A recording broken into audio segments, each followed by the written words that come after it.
Hello mga kandip, good morning po sa ating lahat. Welcome back again to our channel. Kumusta po kayo? So ayan, ngayong umaga, ayan, may isi-share ko na ito sa inyo. Palagi ko ito nakakalimutan since may ganito tayong gawain ngayong umaga. Yan, isang another problem solved na na video. So ayan, kung kayo ay may Euro Rapido o kayo nahihirapan kayo makahanap ng foot brake pedal, ayan yung preno na apakan ng paa. Lalo Rusi, SYM at saka mga Euro na Rapido 100, 110.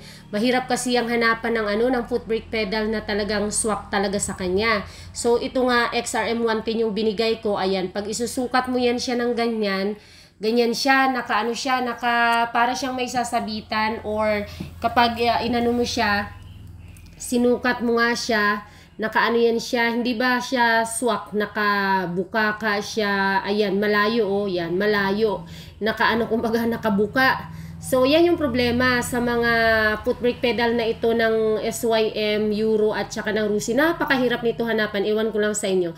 So, yan nga ang ginagawa ngayon ng mekaniko. Ayan, sinusukat yung pang XRM 110 na binigay ko. Kaya lang nga hindi pwede, so diskarte ang kailangan dyan. So, ganyan yung ginawa niya. Nilagay muna, tapos pinukpukan para magkaroon ba ng mark, kumbaga ng tanda. So, kasunod niyan is ganito na. Ayan, pupukpukan nyo yung may mark kanina na ginawa niya doon sa pinanukat. Doon sa may sasabit, kumbaga nakabilog siya. So, ayan, pinupukpukan siya para magkaroon siya ng konting kanal doon sa sa pinakapuno nitong foot brake pedal. Kasi doon yan siya sumasabit.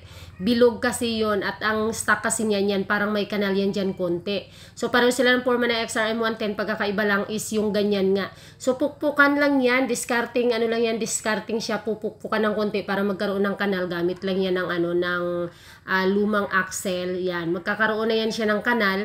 Masusolusyonan na ang problema doon sa sinasabitan niya.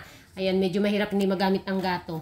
So, ayan, sukat ulit. Ayan, medyo, diba? Medyo pasok na, pero ayan, sa pagtansya, kulang pa rin.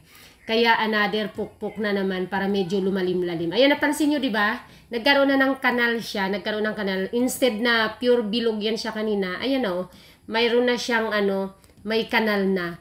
Yan yung nagpapahirap na, ayan tingnan nyo.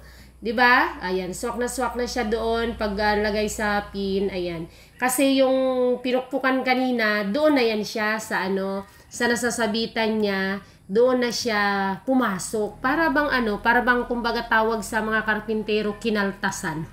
Ayan naman siya pinukpukan ng konti para magkaroon ng slope or magkaroon ng lalim konti. Ayan na siya, perfect na.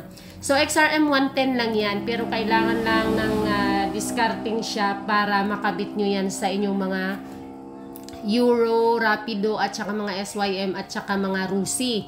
Ewan ko kung meron kayong na-orderan yan, or baka pag online din kayo umorder ay pang XRM 110 din ang pinadala sa inyo.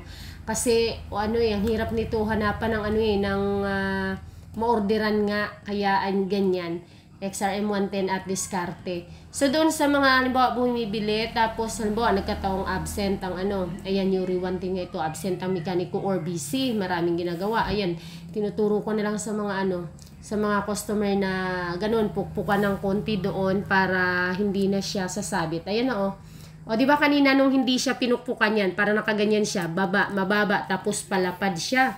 Para kang mababangga kung may masasalubong ka, masasandad ka nun. So, ayan, perfect na. O, parang walang nangyaring pukpukan, di ba? Parang walang nangyaring kaltasan.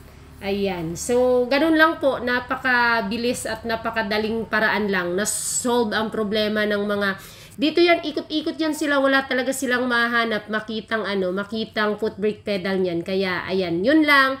Thank you very much. Sana kayo ay may natutunan. Please, pa-share naman ng video na ito at pa-like na rin at pa-subscribe sa mga hindi pa nakapag-subscribe. Bye!